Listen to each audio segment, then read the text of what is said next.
Ladies and gentlemen, dames en heren. I open this public meeting of the Doctoral Examination Committee of the Faculty of Social Sciences with this votum. Our help is in the name of the Lord who made heaven and earth. It is my pleasure to welcome you to this live stream ceremony at the Vrije Universiteit Amsterdam. Today, Dr. Pamala Wiepking, Professor of Societal Significance of Charity Lotteries, will present her inaugural speech. The Chair of Societal Significance of Charity Lotteries is positioned at the Center for Philanthropical Studies that is part of the Department of Sociology of the Faculty of Social Sciences. We are very grateful that this chair is sponsored by the Postcode Lottery. Dr. Pamala Wiepking obtained her PhD in 2008 in our philanthropy group and was subsequently employed as assistant professor. In 2012, she exchanged the Vrije Universiteit for Erasmus University in Rotterdam, where she joined the sociology department, and from 2014, the Rotterdam School of Management. Gradually, her career became more international in orientation. In 2012, she was adjunct fellow with the Australian Centre for Philanthropy and Non-Profit Studies at Queensland University of Technology, Brisbane in Australia. From 2018, she was awarded with the Visiting State Family Chair in International Philanthropy and worked as Visiting Associate Professor of Philanthropic Studies, Indiana University, Lilly Family School of Philanthropy. Her research is focused on cross-national and interdisciplinary explanation of philanthropy.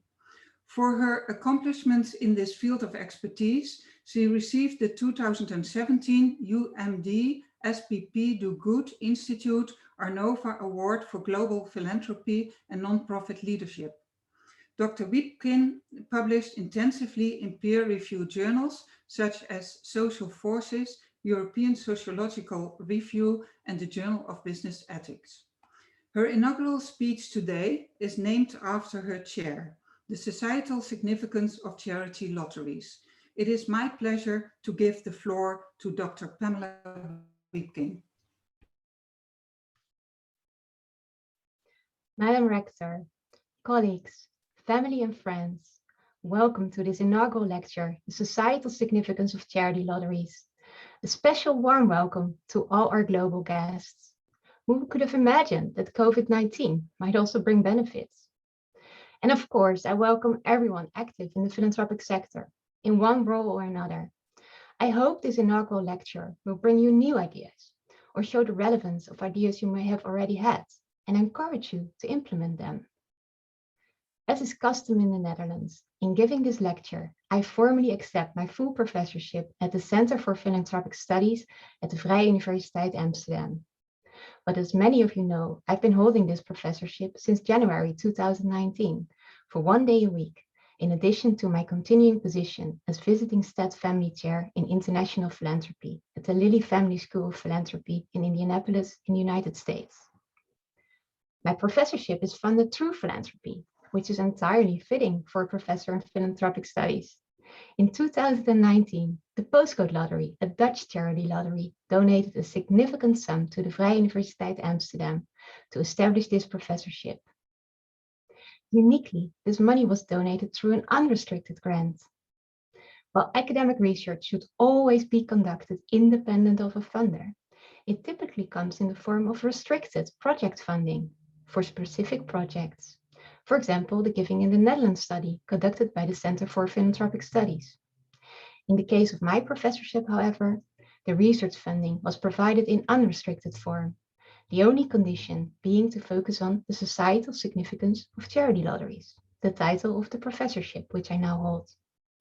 I will therefore start this lecture with an explanation of the place and role of charity lotteries in the philanthropy landscape, and thereby demonstrate the societal significance of charity lotteries. I will now share my screen with you.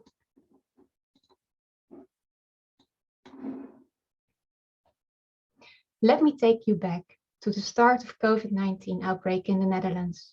In March 2020, the Dutch food banks saw a sharp increase in the number of people applying for support. At the same time, the usual sources of the food they provided were giving less, and many of their elderly volunteers stopped because they were afraid to catch the coronavirus. Within a month, the Postcode Lottery announced an unrestricted grant of €1 million to the Dutch food banks. This grant enabled the food banks to respond flexibly to the crisis and address more effectively the increased demand for their services. This is just one example of how a charity lottery can make a difference in society to support the most vulnerable who are experiencing food insecurity in times of an extreme health crisis. This example also shows how philanthropy in general, and not just charity lotteries, contribute to society. Onheijer and Tupler define 3 primary roles to which philanthropy contributes to society. The first role is service provision. Across many countries, philanthropic organizations are often key service providers, for example in healthcare and social services, either by acting themselves or in co-production with other stakeholders. The second key role of philanthropy is to increase social cohesion in society and through association and volunteering, build bridging social capital, connect diverse social groups, and advocate their social needs in ways that other stakeholders, including the government, cannot. Unfortunately, all too often, philanthropy contributes to bonding social capital, supporting the needs of similar groups in society, and so actually increasing inequalities rather than addressing them. And the third role is social innovation. Philanthropy is ideally suited to addressing societal needs in innovative and creative ways. Philanthropic organizations can also adapt quickly to changing social circumstances, for example, in times of crisis. So now that we've defined the roles of philanthropy in Western European and North American societies, let's look at the different actors that comprise the philanthropic landscape. Here you see an image of the philanthropic landscape with all stakeholders as developed in the Revolutionizing Philanthropy Research Project with René Bekkers, Arjen de Wit, G. Maat, Sascha Zarens, and many others. At the micro level, there are two actors, the individual donor and the beneficiary. Too often, however, in both research and practice, this beneficiary is not involved and not included in any considerations and equations. At the meso level, the organizational level, we see three types of actors. First, there are grant-making organizations, such as endowed foundations, family foundations, and corporate foundations.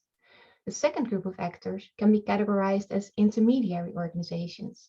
These include operating foundations, fundraising organizations, and religious institutions.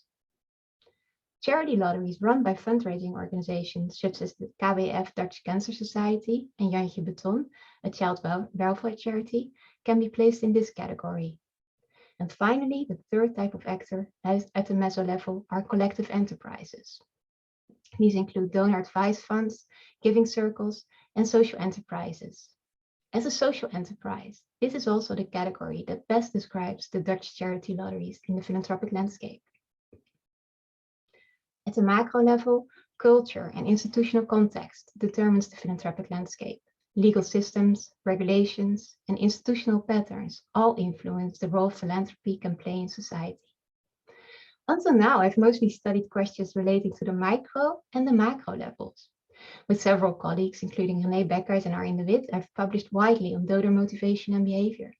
And at the Lilly Family School of Philanthropy, I study the macro level context of philanthropy. How can we create more generous societies in which people care for each other and want to contribute to the well-being of all, and not just a select few, or worse, themselves? In my role as Professor of Societal Significance of Charity Lotteries, I will study organizational level questions, and specifically questions about grant making. My research will help expand the research agenda of the Center for Philanthropic Studies and contribute to the research agendas of the Department of Sociology and the Faculty of Social Sciences, with its focus on participation in society and societal resilience, respectively. In this lecture, I will often talk about grantees. Grantees are the organizations that receive income from other sources to develop programs to support the end beneficiary. In this image, they are typically intermediary organizations, but they can also be grant-making organizations or collective enterprises. So where do these grantee organizations typically get their funding? Across countries, and also across philanthropic sectors, the distribution of income differs greatly. For a selection of larger fundraising organizations in the Netherlands, total private income of member organizations makes up 57% of income, including a substantial 8% from charity lotteries. 41% of their income comes from government funding, and only 3% is earned income derived from commercial activities. In the US, this is markedly different. For the 100 largest charitable organizations, only 12% of nonprofit income comes from the government. 25% is from earned income, and 55% comes from private sources, and a further 8% being other income. Today, I will be talking mostly about private income, and in particularly about funding models to support grantee organizations. As I will show, through these funding models, grant-making organizations influence how well grantee organizations can achieve their mission to support their end beneficiaries. Broadly speaking, there are two types of funding model through which private philanthropic income is provided to grantee organizations. The first type, the most common, is restricted project funding. Project funding imposes tough restrictions on how, when, and what the funding should be spent on. In addition, these project grants typically provide limited funding for core operational costs, such as rent, utilities, and personnel. They're often focused on short-term outcomes. Research has shown that organizations primarily receiving project funding can get trapped in a starvation cycle, in which they are increasingly pressured to cut core operational costs, as illustrated here by this image.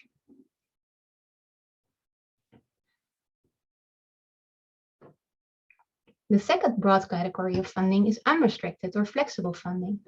Unrestricted funding is funding provided to nonprofit organizations without explicit and formal conditions being attached to how the funding should be spent. Organizations can freely decide how to spend this type of funding. Often unrestricted funding is part of trust-based and participatory grant-making. It is difficult to find recent information on the proportion of funding that qualifies as restricted project funding or unrestricted flexible funding, especially for Europe. Based on data from the Foundation Center, it is estimated that in 2005, 26% of the grants provided in the US were in the form of unrestricted general operating support. As far as I know, there are no comparable data for Europe, but some foundation experts estimate that 70 to 90% of grants are in the form of restricted project funding. More research is needed to fully understand the current ratio of project funding to unrestricted funding, but it's not unreasonable to assume that restricted project-based funding is the dominant funding model in the US, Western Europe, and the Netherlands. Recently, we've seen what appears to be a trend towards more unrestricted funding practices. The current COVID-19 crisis had led over 600 US foundations to sign a pledge promising to ease or eliminate restrictions on existing grants and make new grants as unrestricted as possible. A similar statement was released and signed by foundations and umbrella organizations across Europe, calling for more flexible grant making. Well, I can hear you all think this is very interesting, or maybe these are things you already know. But why are you discussing this in an inaugural lecture about the societal significance of charity lotteries? Well, in come the charity lotteries. In 1989, the Dutch charity lotteries was established by a visionary plan by Boudewijn Poelman. Until then, he had had a career as marketeer and fundraiser for an international development charity. The core of his ideas can be summarized as an ideal cause deserves a commercial strategy. Together with 3 friends, he developed the idea of a charity lottery, and as history shows, it turned out to be a brilliant plan and very successful. In 1989, the Dutch government granted the Dutch charity lotteries a license. One condition of the license was that 60% of the revenue be granted to societal causes, which over time reduced to 30% now. Since their founding, the Dutch charity lotteries have funded hundreds of grantees in the Netherlands and abroad with $882 million US. This places them among the largest private donors in the world. Currently, the Dutch charity lotteries comprises of 3 lotteries. The oldest, with which it all started in 1989, the Dutch postcode lottery, the French lottery, and the Bank Giro lottery. And for our international friends, let me briefly explain the formula behind the postcode lottery, as it will illustrate why it became such a huge success. In the Netherlands, the postcode consists of 4 numbers and 2 letters. Here on the left, you see an image of the Netherlands divided by the first 2 numbers of the postcode. I live in the black square in Reewijk. The first 2 numbers of our postcode are 28. If you zoom in, as shown in the second image, you see that I live in a nice area with lots of lakes and that the second numbers of my postcard are 11. For approximately each street, there are 2 letters added, and in the image of the top right, you see my street, de Wederik, with postcode 2811RK. The interesting concept behind the postcode lottery is that all postcodes in the Netherlands are included in the lottery. And if your exact postcode wins 54.9 million euros, which was the Kanjerprijs in 2020, you and all your neighbors become instant millionaires, dividing that amount. That is, if you bought a ticket. Unfortunately, the Kanje truck has never driven into my street so far. The Dutch Charity Lotteries describes itself as a social enterprise and its grants as unrestricted, long-term, and based on trust. Here you see the vision and mission of the Dutch Charity Lotteries. A core aspect of their mission is to support grantee organizations with substantial, multi-year unrestricted funding. Interestingly, the funding model for other charity lotteries, such as the Hong Kong Jockey Club Charities Trust, which is also placed in the list of world's largest private donors, is quite similar. It also provides long-term, unrestricted funding to its beneficiaries. In the Netherlands, the state lottery also provides funding this way. Through conversations with multiple stakeholders, we realized that by studying how unrestricted grant making influences the effectiveness of grantee organizations, we are investigating an important aspect of the societal significance of charity lotteries in the Netherlands, but potentially also globally. Until now, the effects of unrestricted funding on the work of grantee organizations have largely been overlooked in the academic literature. I think this is very problematic and an example, to some extent, of the problems with academic research. I will return to this in a moment. The grey literature, reports from consultants and foundations, and evaluation studies clearly suggest that unrestricted funding has substantial benefits for grantees. However, some of this grey literature also hints at the fact that there may be moderating factors. Unrestricted funding may work better for some grantee organizations than for others.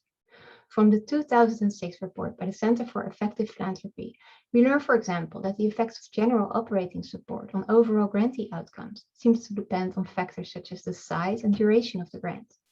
There's also some evidence that especially smaller and newer grantee organizations benefit more from unrestricted funding. In 2007, philanthropy consultants Coy and de Jong published a detailed study in which they documented what they termed the project carousel for Dutch grantee organizations. They need to continuously apply for project funding in order to keep operating, with different associated terms and conditions, leading to enormous administrative and fundraising costs and suboptimal outcomes for the end beneficiaries they are trying to serve.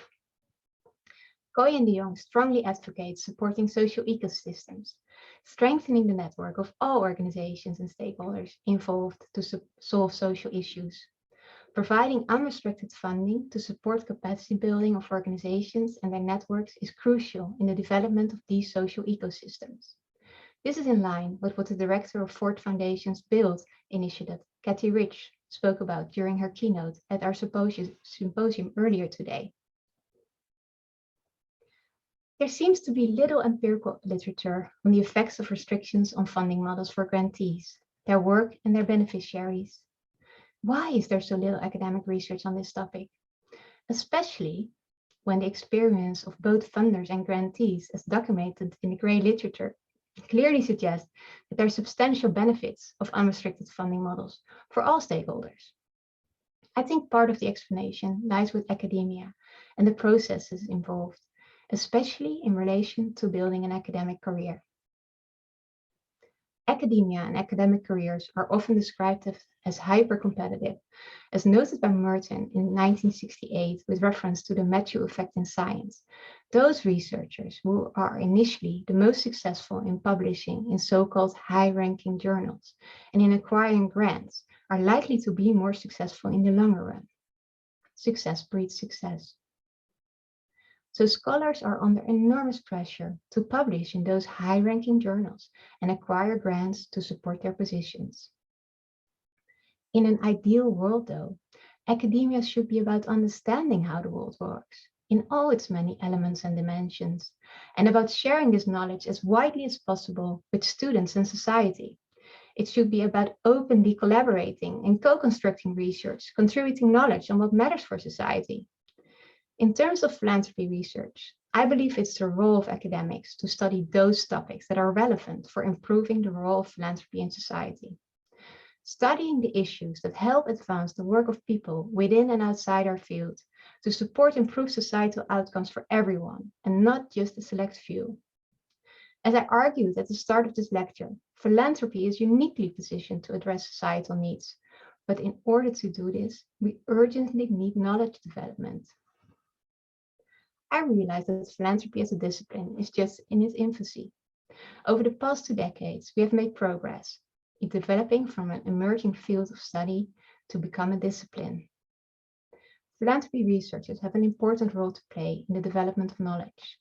But for us to play this role efficiently and effectively, I believe we need to step away from the continued pressure and competition that are an intrinsic part of academic careers. Instead, we need to incorporate the guiding principles of responsible research in our work.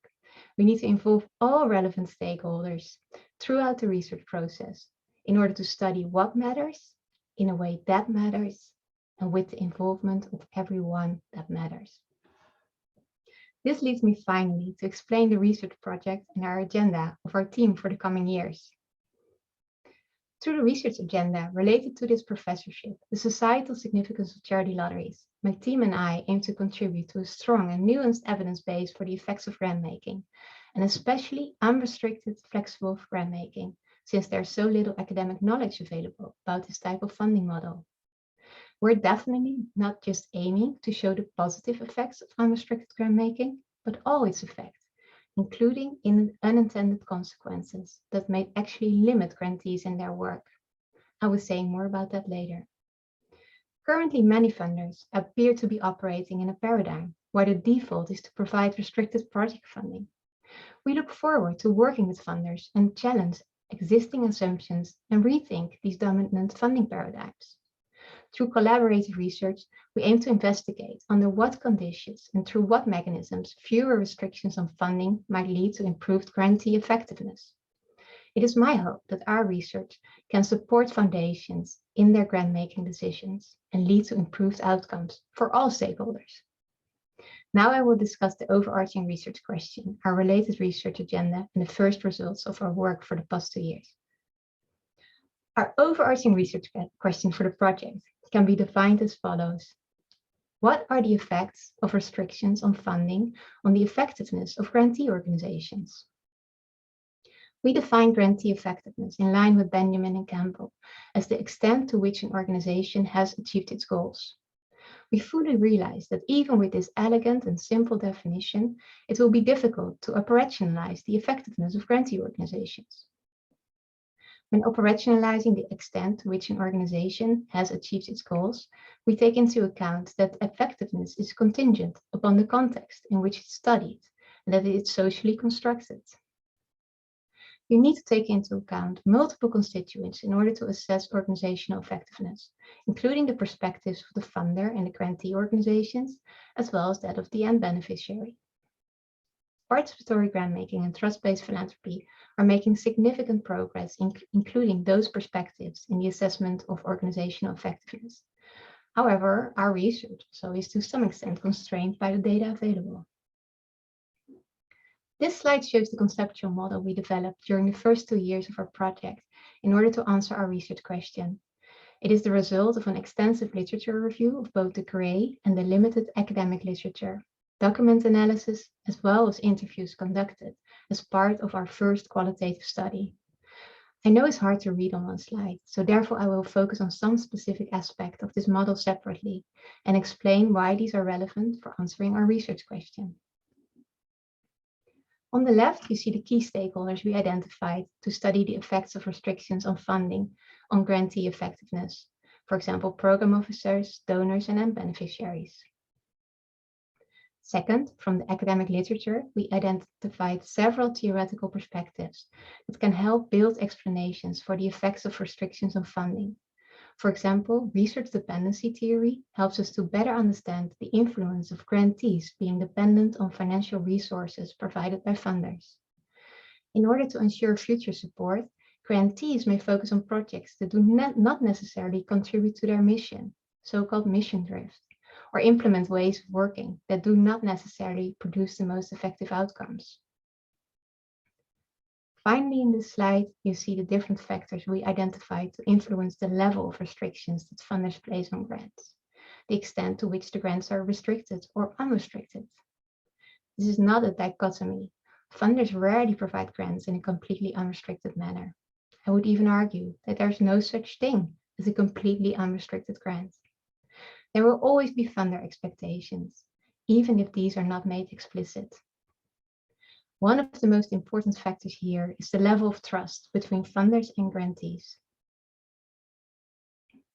Next is the core of our conceptual model, where we highlight the factors that mediate the effect of restrictions on funding for organizational effectiveness of grantees. Our working hypothesis is that the less restricted the funding model, the stronger the mediating factors, and the higher the grantee effectiveness. For example, when there are fewer restrictions on funding, this allows the grantee organization to invest in a professional organizational infrastructure with human resource policies, professional accounting, which will contribute to their organizational efficiency and financial health. In turn, greater organizational efficiency and stronger financial health are expected to create greater organizational effectiveness, the organization being more successful in achieving its goals. I wish I could now show you exactly which factors are of crucial importance for decision-making relating to restrictions on funding. But this is my inaugural lecture, and even though we've been working on this project for a little over 2 years, we still have a lot to do. I'm able to share some of our first findings, though.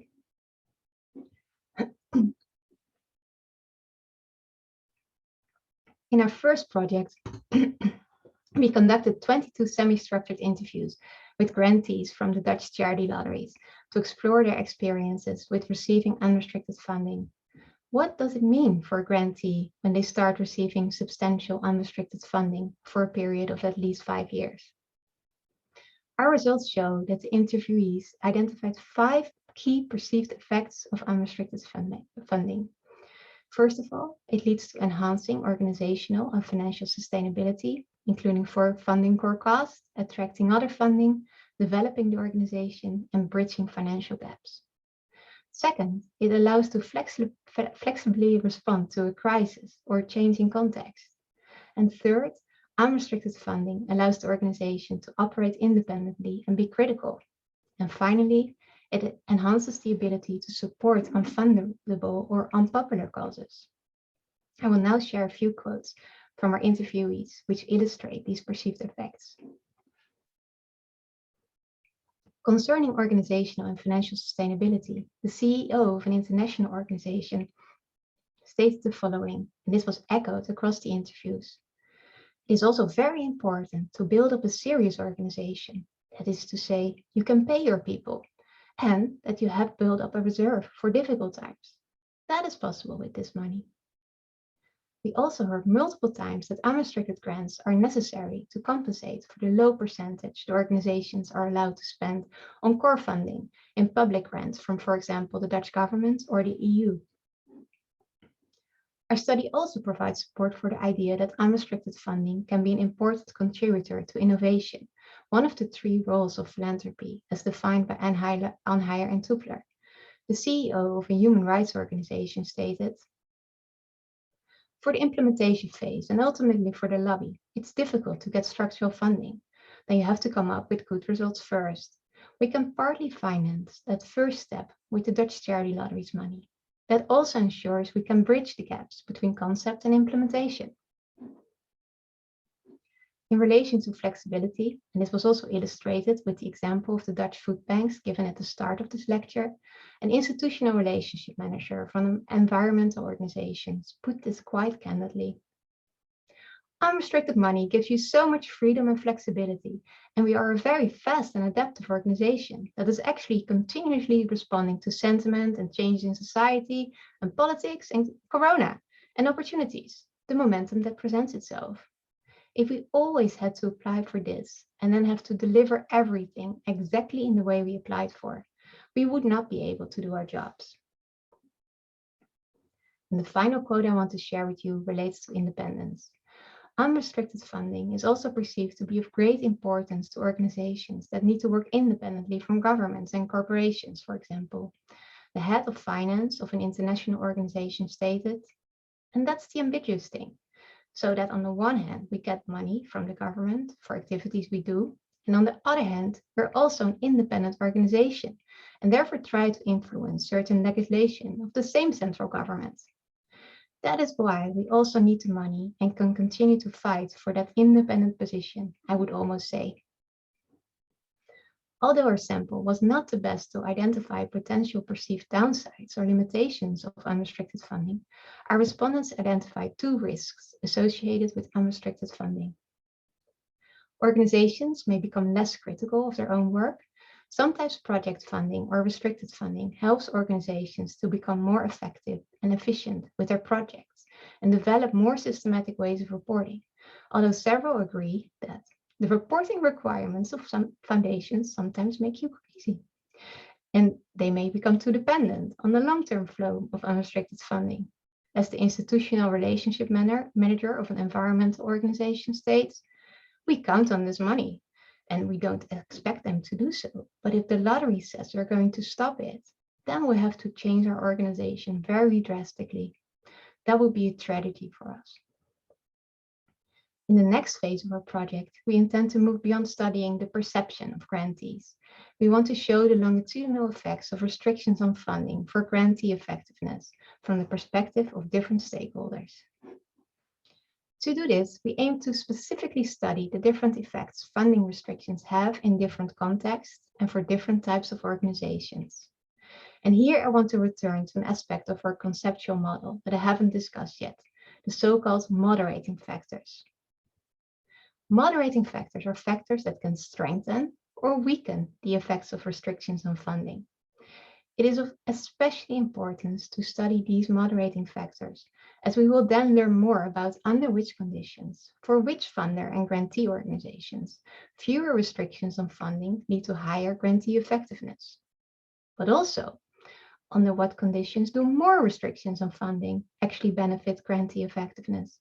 Perhaps a combination of restricted and unrestricted funding practices would optimize grantee effectiveness. This composition of this mix will depend on many factors, and we hope to uncover these through our research. As my colleague Arjen de Wit puts it, the diversity of philanthropy should also be visible in the diversity of funding models. When studying the effects of restrictions for funding, we will also pay specific attention to the unintended negative consequences of funding models. There's quite some anecdotal evidence suggesting that the effects of unrestricted funding are not universally positive, and that there's a certain risk of negative side effects.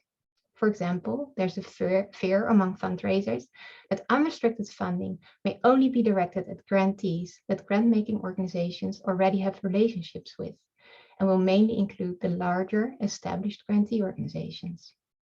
There's also anecdotal evidence that the selection of grantees receiving unrestricted funding is biased by social capital, the ability and connections available to build social relationships. And these are highly skewed towards those grantees that belong to the same networks as the funders do. Over the next few years, the core focus of our research will be on the effects of restrictions on grant making for grantee effectiveness. But we will also be carrying out additional projects, co-constructed with stakeholders in society and academia, and often in collaboration with master students from the sociology department at the Vrije Universiteit. We're always looking for new partners to co-create research in relation to the topic of effects of grant making. We're proud to have launched the Center for Grant-Making Research earlier today in the symposium leading up to this inaugural lecture, and aspire to work with a large range of academic and philanthropic sector partners. All collaborative work and materials can be found on the new center's website. We invite you to connect with us, to share your ideas and thoughts for future research, contributing to an understanding of the effects of grant-making for grantee effectiveness. I would like to end this lecture with 2 recommendations and a key takeaway.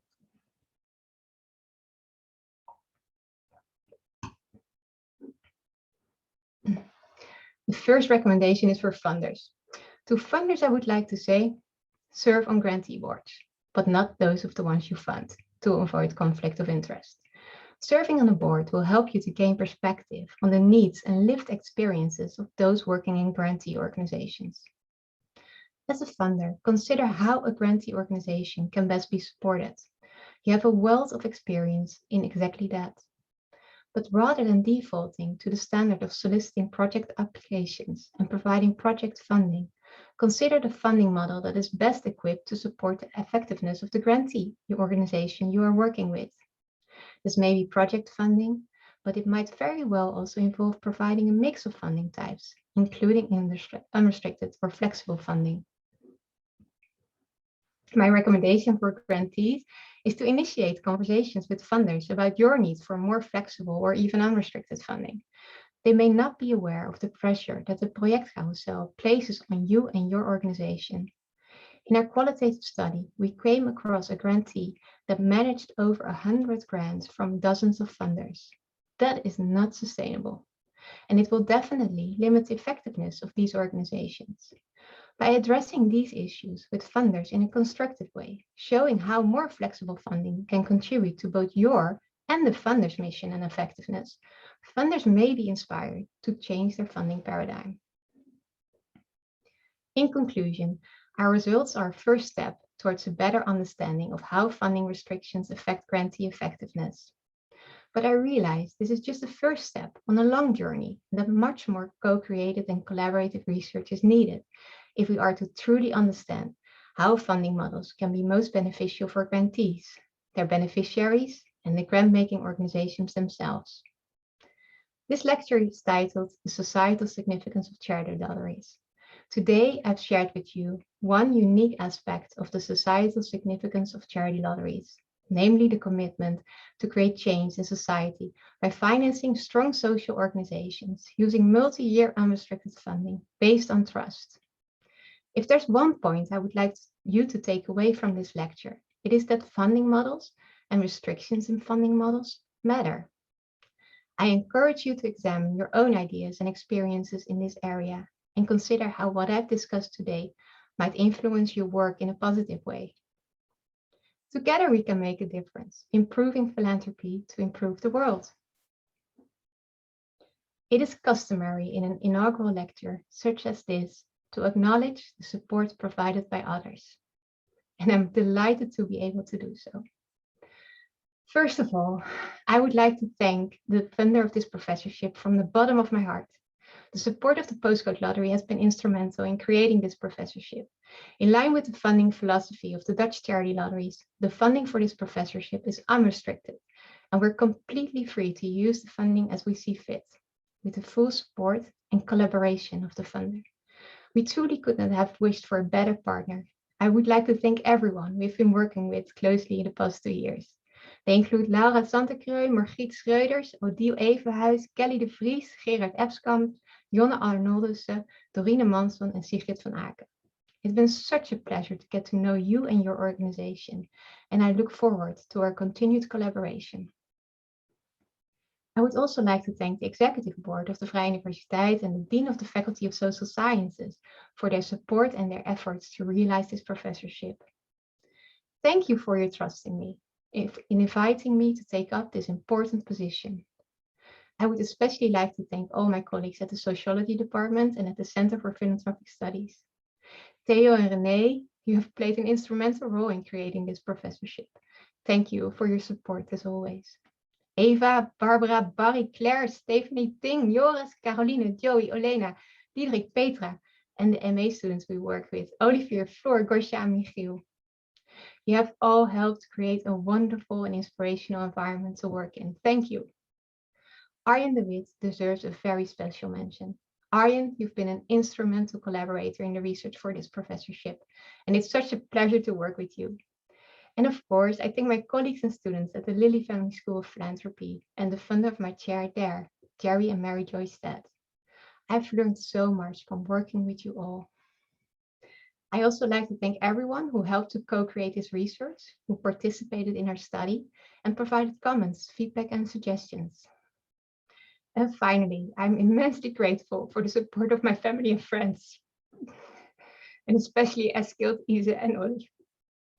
Eskild, you make it possible for me to dedicate a substantial part of my time to helping create more generous societies, even, or maybe especially during a global health crisis.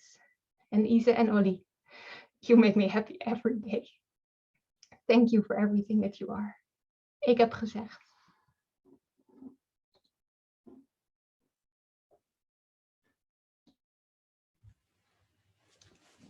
Dear Dr. Wiepking, dear Pamela, after a lot of thank yous from your side that also evoked some emotions, particularly when it comes to close people. I would like to thank you for an inspiring speech. Your chair is exactly at the right spot at the Vrije Universiteit, because not only your chair, but also the university wouldn't have existed without charity.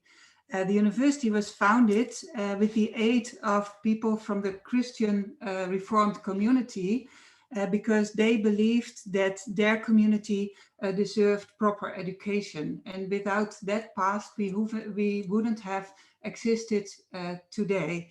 And I think that by then, perhaps there were some restrictions connected to it, but nowadays I think it's a completely open scientific community. And it was that already in that period of time, but of course the Christian signature put some restrictions on the work that was done at that time. I also think that nowadays the VU is really a university that stands for the value of contributing to society. You stressed in your speech that it is sometimes at stake because scientists are not particularly valued for that competence or that contribution. But I think as a university, we try to stimulate our scholars to really contribute to society by their research and by the other things they are doing. And also in our teaching, we like to invest in community service by stimulating our students to engage in community service learning. And I know that the group of philanthropy is also helping in developing practices in that regard. We are also proud, and with this history, it's perhaps not a surprise, but still we are proud of our philanthropy group that started, I think, with the beautiful work by Theo Schuit, and also has been intensified by Professor René Bekkers. And I think we have beautiful programs at the VU on which we also collaborate with other parties, but also with other universities, such as Geven in Nederland or Giving in the Netherlands. And gradually the work is becoming more international. And I think your chair perfectly fits with that broadening of the focus because you're also quite interested in international aspects of charity. In your talk, you spoke about the macro context of philanthropy. And in that context, you mentioned a couple of parties or organizations. And I think research organizations also fit in that context. And you also emphasize the fact that also in the development of the chair, we had to think about how to design a chair and a position with enough independence, so to do sound scientific research, but also in co-creation with the organizations that are in the center of the knowledge that you want to develop. And I think that it was really an endeavor, and we are very happy that also the postcode lottery was so willing to participate in that and to give the freedom to the research, whereas still being the funder of the research that you are doing. So I think we can be very happy with being in that specific situation. And that is not always easy. And I think you correctly stated that there is not much research on, well, for example, low restriction funding of philanthropy. And perhaps this also plays a role. And I remember that I have been involved in studies of work done by the Orange Foundation, or in Dutch Oranje Fonds. And also there it was quite difficult to think of ways to co-fund, but also to co-create knowledge on the effectiveness of programs that were funded by the Orange Foundation, without running the risk that the audience or the public would think that we would serve the needs of the Orange Foundation. So I think it's very important to look also into these issues, both as a shareholder in this situation, but also because this is also the topic of your research.